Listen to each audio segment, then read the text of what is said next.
A. Nos actions mains. B. Nos désirs cœur. CV9 affligés, se lamenter et pleurer. Que votre rire se transforme en larmes et votre joie en tristesse. Il faut se méfier de nous-mêmes. Nous ne devrions pas nous sentir heureux et satisfaits en pensant que nous sommes sans faute. OST 10. Humiliez-vous devant l'Éternel, et il vous exaltera. Nous devons constamment marcher avec humilité devant le Seigneur, qui peut montrer notre justice. C'est le moyen sûr d'être vigilant. N'attendez pas qu'il soit trop tard. Devenez membre de la chaîne Today et bénéficiez de réconfort et de soutien dans les moments difficiles. Cliquez sur le lien dans la description de la vidéo. Mardi 9 avril 2024, page 2. La parabole du pharisée et du publicain résumé. Réflexion sur l'orgueil et l'humilité basée sur la parabole du pharisien et du publicain par Félix Ramirez. La parabole du pharisée et du publicain. Luc 18, 9 à 14. Introduction. J'adore les histoires bibliques. Et pas seulement moi. Je crois que pour beaucoup d'entre nous qui sont nés et ont grandi dans l'Évangile,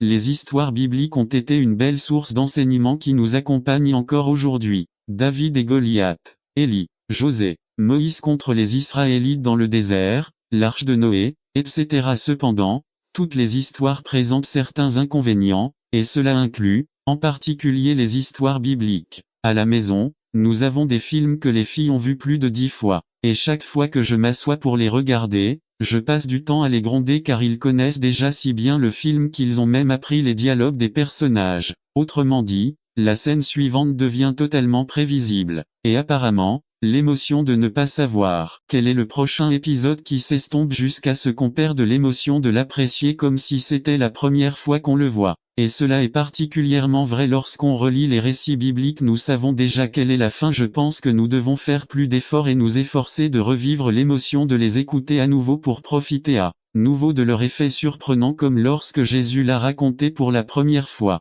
C'est le cas de la parabole devant nous. Deux personnes, un pharisien, homme respecté pour son savoir, c'étaient des hommes considérés comme les plus orthodoxes dans l'interprétation de la loi, droite en doctrine, conservatrice. Ils étaient zélés pour respecter et faire respecter la loi. Il y avait environ 6000 pharisiens à l'époque de Jésus. Leur renommée et leur réputation étaient très appréciées jusqu'à l'apparition de Jésus, qui fut celui qui les dénonça publiquement pour leur hypocrisie de un publicain. C'était un homme totalement opposé aux pharisiens, accusé d'avoir trahi le peuple juif en collectant des impôts pour le livrer à l'Empire de Rome. Il se trouvait à la dernière place de la popularité et, avec les païens, il faisait partie des personnes les plus répudiées de la société, car ils étaient des extorsionnistes et ont profité de leur position pour exiger plus d'argent. Rappelez-vous que Jésus, lorsqu'il parle de la dernière étape de la discipline de l'Église, dit que quiconque persiste à pécher